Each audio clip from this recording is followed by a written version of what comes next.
Welcome to episode 7 of Regina District Industry Education Council Entrepreneurial Spotlight. Today we are in Play Creative Studio with a very special guest, Chris. Hello.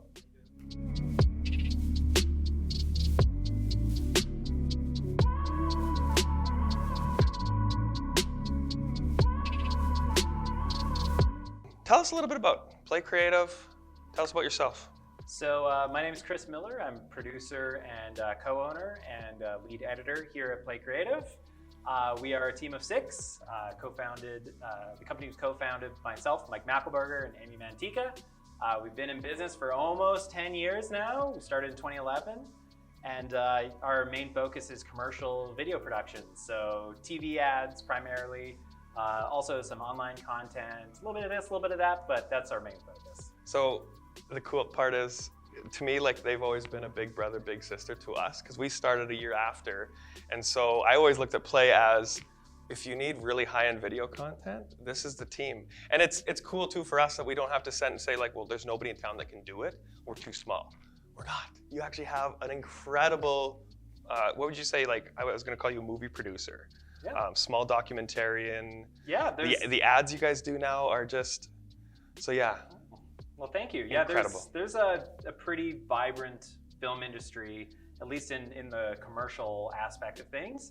A lot of great people and a lot of companies that sort of hit every tier of the market, which is great because everybody sort of has it, like everybody's trying to grow, ourselves included, of course, but there's no scrapping for crumbs. You know, everybody sort of has their niche that they're really good at. But before we get into the serious questions, though, I do have to ask, there was a post last week about a famous cat that had a really, really elegant pan to a shot. Can you tell us about that? That is Maxwell. He is my cat. He is large. I didn't know it was your cat. It is, yeah. Makes it even better. So our house was being renovated, so Max, being the anxious cat that he is, couldn't be there. So Max is wandering around here. And we were setting up, we were doing a shoot for SaskTel, which had a nice gradient background, the SaskTel gradient being orange to pink. And somebody got the good idea of putting Max the cat onto the table, and that made a wonderful social media post for ourselves. Whoever selected the music to go along with it, I owe them a lottery ticket. That was me, but the main reason I chose that was because the composer's name was Max as well. So I'm like, well, it's like, I don't care. I don't Nothing to do with the song. Slap it in, put it in. That's my editing philosophy. Just choose music based on the first name. Do nothing else. So that's good. It seems to be working so far. Yeah, so far so good at least. Okay, so 3 founders. Yeah. Yourself, 2 others. How did that come about? Were you guys planning this out for years? Did you just one day over a coffee say, guys, we got to do it? Like, tell me the origin story. We really fell into it. So Mike and I graduated in 2011, graduate film school at the U of R. And Mike went back to Calgary. I was working the till at a coffee shop here in town. Amy was still in school. She had 1 more year left. But a family friend contacted Amy asking, hey, we want a video for our organization. Can you do it? I happened to be there when she got the phone call, so I just invited myself onto the project. And but we realized we don't have any gear or a lot of technical prowess. So Mike had all of those traits. So we called him Mike, said, hey, do you want to come down to Saskatchewan, because he's in Calgary, come down for a couple of weeks, we'll shoot this thing and edit it and put it out. And so we did that. You know, the pay was horrible, of course, but it was a fantastic experience.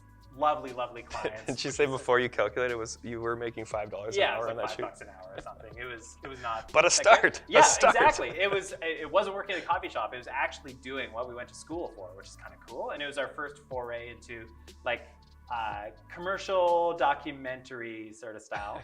And so while we were in the middle of doing that, I called a person who Mike and I had won a film contest a couple months prior, said, hey, we're done, we're graduated film school. If you have any work that you want to do, we're now starting to, like, we didn't have a name for a company, but it wasn't even a company, it was just us sort of doing our thing. And they're like, yeah, we actually have this project that we want to do over the summer if you're interested. So we said, yeah, of course. So when we wrapped up our first project for the family friend, we moved on to that summer project. And that we made like $3 an hour, so even less, but it was a cool way to spend the summer. And Play Creative wasn't the name yet. You guys were just working together. Yeah, is that ever exactly. cool? So we were like 3-ish months into working when we're like, actually the reason we needed to come up with a name was because we needed to send an invoice. It's because I deposit a check. Yeah, exactly. And we're just like, we don't have, like, who do we make this out to? What do we do? So we went back and forth, and I think we were watching Netflix at the house at the time, and I believe it was Amy it was pause and saw the play button, came out with play, and we thought that was kind of fun, and you know, sort of went after the traits that we wanted to create in our company, having a playful environment, and threw creative media on it just to spice it up a little bit, I guess. I love it. I love that you guys were actually working together before you came up with the whole. To me, that's what successful companies are. You already had the idea. Everything else was a formality. Yeah, sort of just fell into it. And we didn't have any business experience, so we didn't know anything. But you did say that you won an award back in university, though. And yeah. So you had this moment of, and it wasn't an award. It was a competition. Yeah. Which we said earlier is it's better than an award because you actually have to do something. Yeah, which was great because that was like the first taste of actually being able to make a little bit of money off of what you want to do for a living, I guess. Yeah. Like, even though it wasn't a huge amount, it was cool that, you know, Mike and I just you know, took a bunch of gear from the university and used it for our own purposes and shot this thing in a day, and we composed the music. Like, he was on guitar, I was on banjo, and we ended up winning, which is really cool. So that was like just a little taste of like what could come. I'm like, I want to go back to, like, what were your attitudes towards video then? Like, were you on YouTube a lot? Were you looking at Netflix doc? Like, where was your inspiration from, and where did you come up with the idea of, I think I want to do this for my full-time gig? Well, I think all of us had different ideas when we were in film school about what we wanted to do for a living.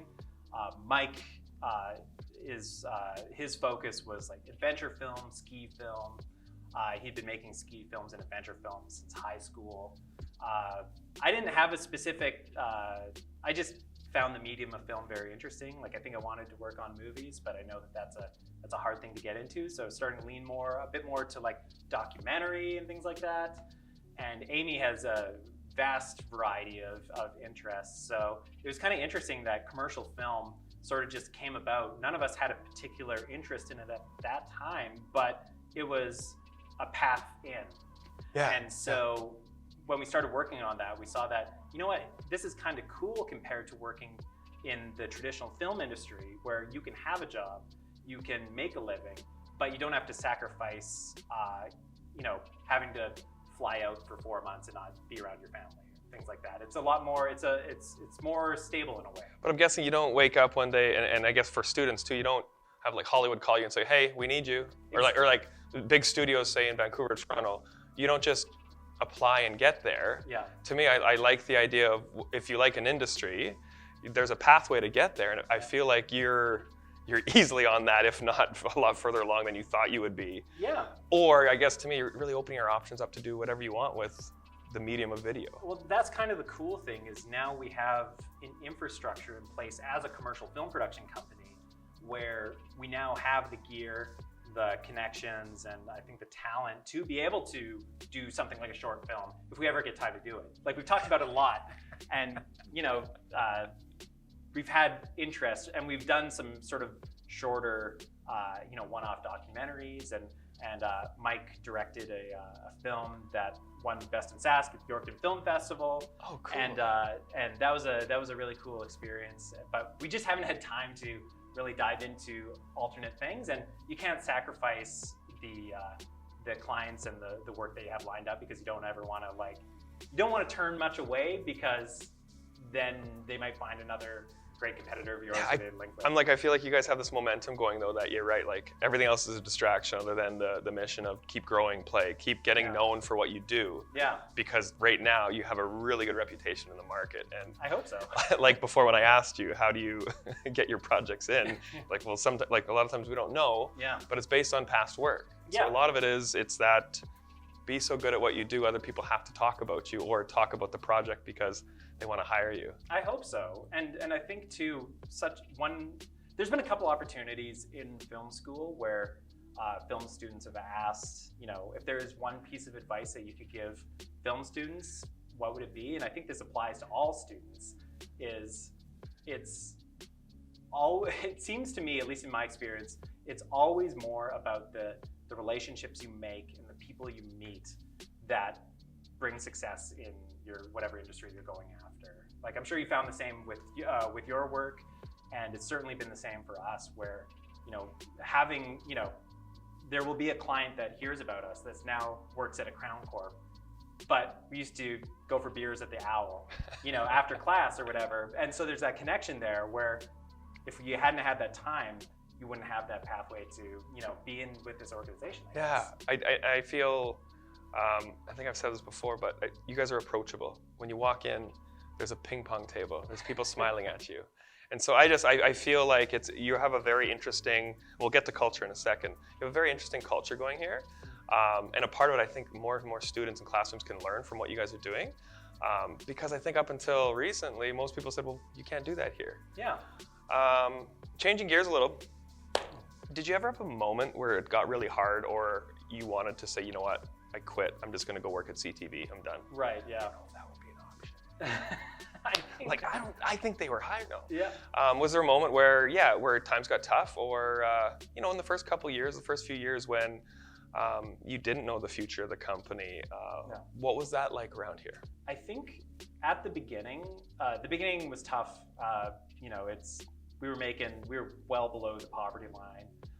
Like you said, like you're making $5 an hour on projects, exactly. just to get projects. And then even then, projects, you know, sometimes you go a month by and you wouldn't have work, right? So you just, you know, work on personal projects or whatever. But we were really lucky to be in a place where, you know, none of us had any big bills to pay. Like, we were paying rent, and we were drinking the cheapest beer, and we were eating oatmeal every morning. We made it as a team. Like, all three of us ate oatmeal together. That's awesome. But we didn't have a lot of expenses, and that comes, you know, and I'm certainly happy to acknowledge, like, the three of us were certainly in a place of privilege where if we went belly up, we'd have families that we could move back in with or whatever, right? Yeah. So, with that being said, we're also really proud that we were able to start the business without handouts from people. Like, we were able to organically grow this, which is really wonderful as well. I'm sort of steering away from the question. Let me get back to it now. But I think that there's always challenges, and there's never been a time where I'm like, I need to quit this.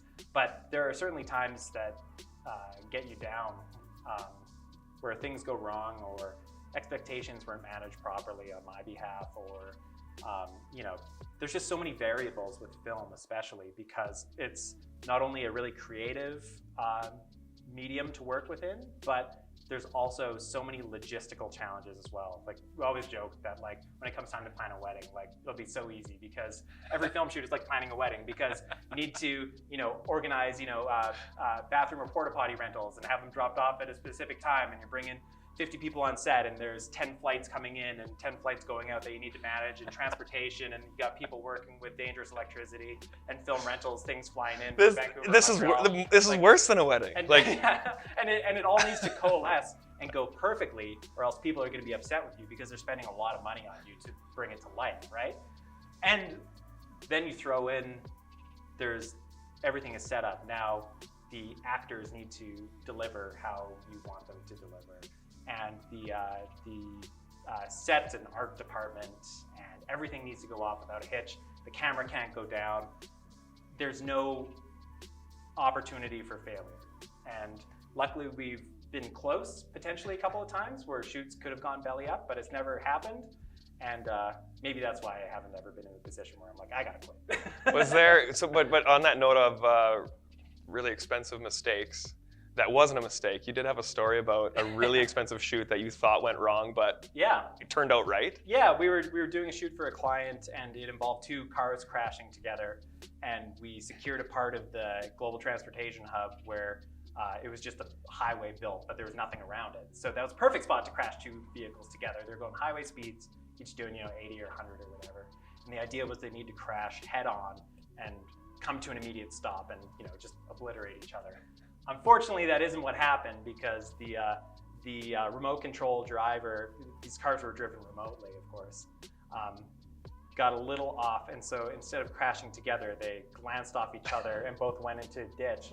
And that was one of the points where it was just like, okay, are we like for the So it's a movie, so you can't recreate that. Yeah, like that's impossible to redo again without new cars. Yeah, those 3 weeks was spent, like getting the cars prepped, with the servo robot driving around and all that stuff. And it was very expensive, of course. And so there was a couple of minutes there where it was just like, well, is this the end of Play Creative? Like, is there any way that we can come back from this? But luckily, it could be saved. And in the end, that negativity turned into almost a positive, where I think that the crash ended up being more realistic. And when they entered the ditch, they both rolled, which provided a really dynamic effect that we could work into the edit. And luckily, we had so many cameras running simultaneously that we were able to stitch it together, and it worked out okay in the end. So we got really lucky that way. So lessons learned, mistakes happen. Yeah, and there's literally nothing you can do about it. And I think that's one of the realities too that we've come to learn is like often like things go wrong, things go bad, and people can be disappointed in you. But at a certain point, there is nothing you can do about it. And you just gotta be like, put your head down and be like, okay, that went wrong. Let's find solutions. That's a really good attitude. That's a very mature attitude, I think, to have. Took a while to get there. I'm still working on it. Yeah. Oh no, it totally, and I totally am. I think we all are. Where it's just like, yeah, when things go wrong, like it's hard to pick yourself up in the face of impending doom, but it's always worked out. Like we've had shoots where we've been in the middle of the field and it was supposed to rain less than a millimeter, and that day ended up being an entire day of thunderstorms. Like when in Saskatchewan has a thunderstorm lasted more than an hour? It was like 8 hours of thunderstorms, which is ridiculous. But in the end, it produced a kind of interesting aesthetic in the background because you had these really dark, dramatic clouds, and it was a black and white commercial, which made it even cooler. Oh, cool. So you have these people in a field with these, and so whenever it's safe, we basically just run out, grab the shots we need as fast as we could, and then put everything back and under the tents, or like, go to our vehicles because it was not safe to be in a field with lightning anymore. So that was another time. And that's where I'm very thankful to have the clients that we have, because some clients could see the situation and be like, I'm upset with you because of the weather. And as ridiculous as it sounds, it's unfortunately reality with some people, but we've been so lucky to have amazing clients where they could see the situation, they're on set with us, they're in the middle of it, in the mud, there are 30 people all there, and they realized what was happening, and they sort of just changed their expectations, and we're okay with it. And in the end, it ended up being a great spot. So. It's a great leeway into the culture you have here. I mean, I already talked a little bit when you walk in, it's different. I mean, anytime people talk about Play Creative, I even smirk when I say that, because I'm like, I used to talk a lot about the core video you guys did. Talk to me about what do you guys work on internally? Is there things? Is there a checklist? Is there like a daily meeting where it's like, be cool, be creative? It's a conversation that we have sometimes, especially with social media. Is what is the image that we want to project of ourselves?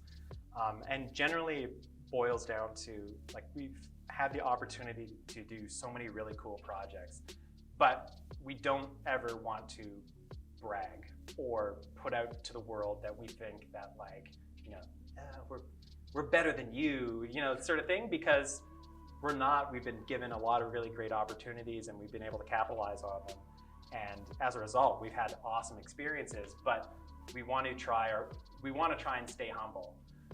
Because we know that in this industry, just like that, a competitor comes up, your work is gone, and you got to regroup. So we've been really lucky that way so far, and we've really put in an effort to create an ethical company that values all of the staff. We want to hopefully pay wages and provide a working environment that allows for people to live their lives properly. As a result, we've been really thankful to have pretty low turnover. Like, our staff that we have are truly, truly exceptional. Like, I think I used to follow somebody from one of your staff on Instagram, and it made me like, a part of me was like, God, I wish our office was that fun. And it was just almost like just the behind the scenes stuff, which to me is culture. It's, you can't fake that though. You can't tell people to share that fun. Right. That's got to come right from the top down. we try. And of course, there's times where, things are less fun because everybody's in work mode and it's, getting things done, checking things off the list, or you have to, lug gear around in -30 and a shoot all around Saskatchewan. But we try to keep a positive atmosphere as best we can. And I think that it translates into the work that we do. At least I hope it does. Has it always been like that? Like I remember meeting with you guys, like 6 or 7 years ago, and it feels like nothing's changed. You've gotten bigger, you do bigger projects now, but there's still there's a fun, a lighthearted, an approachableness. Right. Who do you blame for that, or is that just all of you are just genuinely fun people to be around? I like to think that, and I think too, we've definitely gotten more serious in how we operate. At a certain point, you had to realize that okay, we actually need some certain systems in place, and a lot of people, especially Mike, is really great for developing those systems, and the staff that we have are amazing at implementing them as well. But we do try our best to have fun when we get the opportunity to, or keep a lighthearted atmosphere around the office, and that's something that I've heard from other folks that work in the industry with other companies that don't exist anymore, is that there's always the race to the bottom being like lower wages for everybody. A work environment where it's only you come in, you grind, you do your work, and then you go home, where we try our best not to create that atmosphere here. Yeah. Well, I think it's like the Richard Branson, somebody that's having fun, enjoying their job will always do a better job than someone that's just doing their job. Absolutely, yeah. I feel, some of the employees I think I've followed over the years, I'm like, my God, I want to apply here. Well, and it's great. Don't tell Brandon that. No, it's great too, because we have staff that, they come in for a specific job, and then it turns out that they're also really good at another thing that we totally didn't expect. A great example of this is our operations manager, Christina. She's our operations manager, but she turns out to be an amazing first assistant director as well. So on set, she's the one with the megaphone who is, running the show, making sure things are happening on time. And that's something that we completely didn't expect, but it turned out to be the case. And the same could be said about Jason and Ruben on our staff as well. Both come with a lot of really fantastic alternate skills that we otherwise would. Like Ruben was great. We just built a set, and he was, wiring in the lights for the set, in the background, because we were building these sets in the soundstage, these home sets. And everybody has alternative skills that you just have to explore. When people, you're helping them grow those skill sets, though. Well, that's pretty cool. I hope so. And we really firmly believe, and we've talked about this when hiring, that you hire for the person, not necessarily for the job. Where perhaps we've had people with more experience coming in, but we just know that their personality and efforts towards growth would translate so much better with us than the more experienced person who was applying for the same job. For sure. Wow. So if you got to go in a time machine and had 60 seconds to talk to yourself 10 years ago, yeah. What would you say to that? What would you say to that, Chris? I would probably go back and remind myself not to get overly emotionally invested in things that I shouldn't. And that being, no matter how much work you do, I think we do a really great job with our clients. But no matter how hard you work or all the efforts you put in, 3% of the clients will, be challenging. And it's hard not to take that personally when it's your business. Yeah. If you have somebody who, just isn't a good fit for you, but you got to finish this project anyways. Personally, I internalize that, and that's a really difficult thing sometimes. So I would just tell myself, try your best. There will be tough times for sure, but the good times far outweigh the challenging times. And don't internalize those things that you can't control, because that's just the way that it goes. That's such good advice. I'm like, you're empathetic though. Like that's a very good trait. Like that, I think to me that's like the key trait in people that I'm like, you will be successful in whatever you do because you can put yourself in other people's shoes. Oh, But like you said, every 3% of the time, that's gonna mess. It's a knife to the heart where it's like things are just like, you know, that things are outside of your control, or straight up, you know, if I just mess up, like I just make a mistake with one thing or the other, it's tough not to internalize that. And so I would just tell myself, try your best not to, because it's really unhealthy if you just, you know, go home every day and you know you're. Luckily, I'm not in that position, but you know, but there are challenging times. I just tell myself to just get through it. Try not to internalize it personally. It's never personal. It's usually just business, and then the good times outweigh the bad. I like that. If I were to ask you your biggest accomplishment so far, what comes to mind? I think on a grander scale, I think just the fact that we've been able to work in the industry that we went to school for, you know, that alone is something that we are incredibly lucky to be able to do. Film is a tough business, and we didn't have to move, well, Mike did. He moved to Saskatchewan. But We got him. We got reeled him in. But he went to school here, and the fact that we've been able to do that, and we've been able to build a business from nothing, just slow, methodical growth, never overextending ourselves, creating work opportunities for staff. You know, that's something that I'm really, really proud of, is the fact that we've been able to create something from nothing and keep it sustainable. In Jim Clifton's The Coming Jobs War, he says, like, if you can create jobs wherever you are at, that's the most powerful way to give people happiness. Used to be a house, now it's a job. So that makes a lot of sense. Like, that would be a big accomplishment. There's something really satisfying about that. And you know, not only creating a job, completely selfishly, creating a job for yourself too is something that, you know, like, it's a bizarre concept. Like, sometimes you just sort of have to take a step back and realize, you know, what's sort of been created, and it's pretty amazing. We've been I'm tremendously thankful about the opportunities that we've been given from others and the way that things have shaken out. Well, I do. You're very humble about it, because before in our interview, when I was asking about a lot of these things, you're like, well, we got very lucky here, and we're very lucky here. And I'm like talking to a gambler at the casino saying, I got this lucky. It's like, no. You have to be, I think it's that, you got to be good to be lucky. And so I do think you guys have positioned yourself properly, but there's just this down-to-earth feel about the company that you guys work on some, like, I'm sure multi-million-dollar projects that you're a part of. Yeah, it's almost humbling just to talk to you about it, how you just care about your people and keeping them employed. Oh, try your best, at least.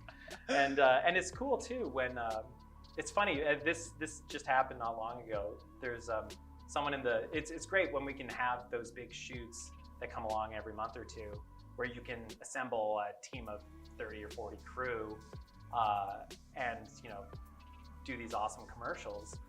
It's great, and it's a surreal experience seeing these people who were working on Corner Gas, we're working on Little Moss, work on movies as they come in, and they go to Vancouver, Kelowna, Winnipeg for these movies, and they come in and you feel almost like such a fraud, where you have these people that you've looked up to when you're in school. These people have been working 20, 30 years in the industry, and you're the one who's telling them what to do or signing their checks or whatever.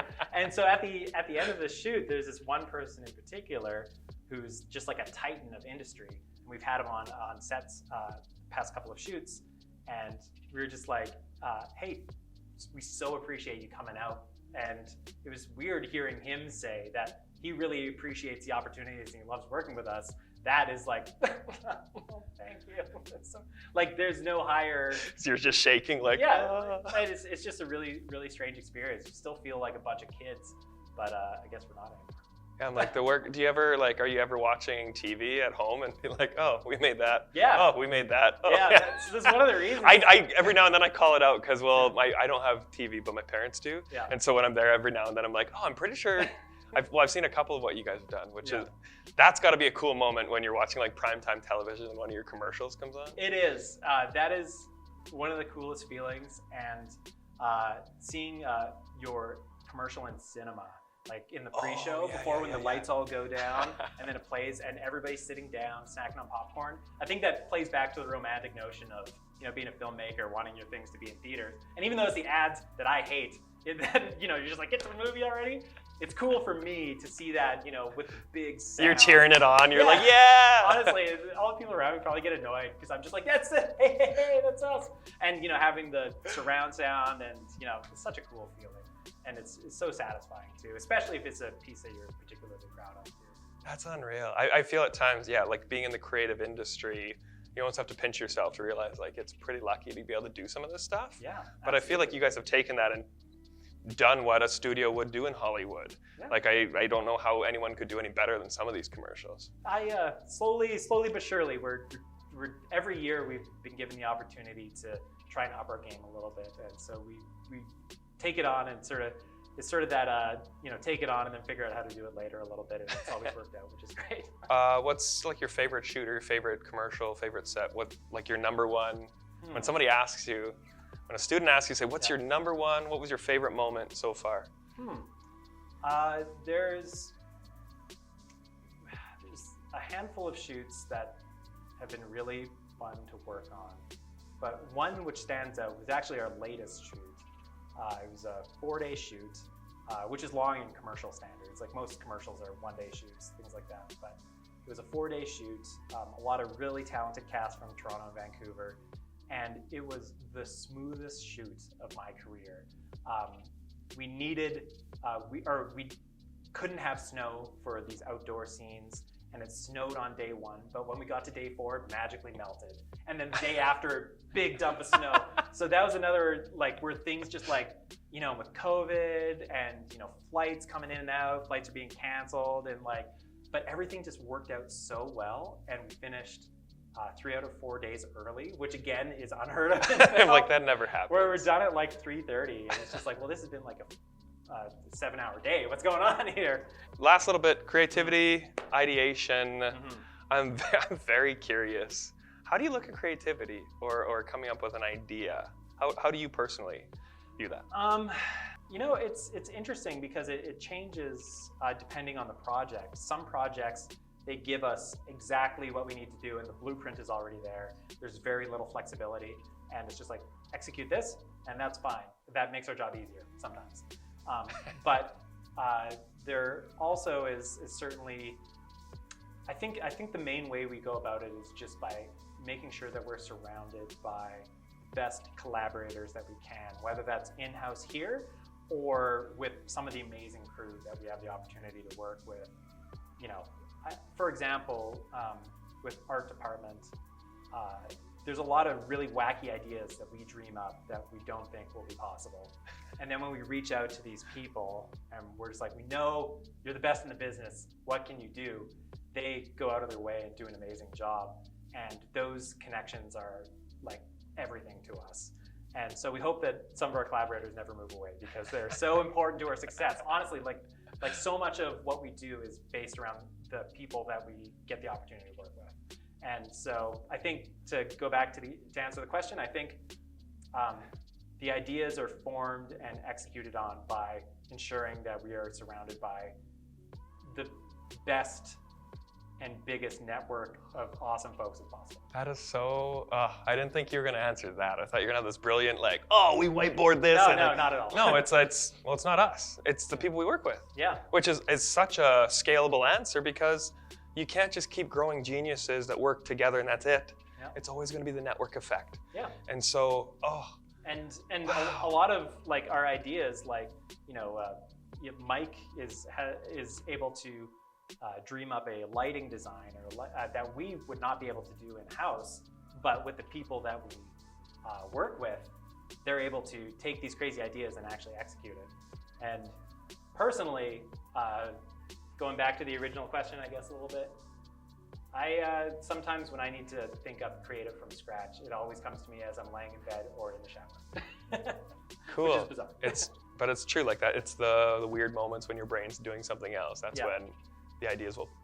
They just pop, like for some reason, like honestly, like we did this more earlier on where we would just have to write a script from scratch or whatever. Now we're more presented creative briefs, but especially in the early days. For some reason, when waking up in the morning, I found that like before even leaving bed, that's where the best ideas came from. Too cool. If people want to follow or find Play Creative or yourself, where can they do that? We're on Facebook, Play Creative Media, and on Instagram at play_creative. It's a good follow. Yeah. I will say, I enjoy. Oh, thank you. And hopefully you can see Max the cat on there, hopefully. But we're going to try, especially in the new year, to post more behind the scenes, because that's something that I find interesting in the accounts that I follow, seeing, you know, how the sausage is made, I guess, a little bit. Last piece of advice to, say, a grade 11 or grade 12 wanting to get into the industry, thinking they have to, you know, move out of town. What would you say about somebody that's really into video or really into film?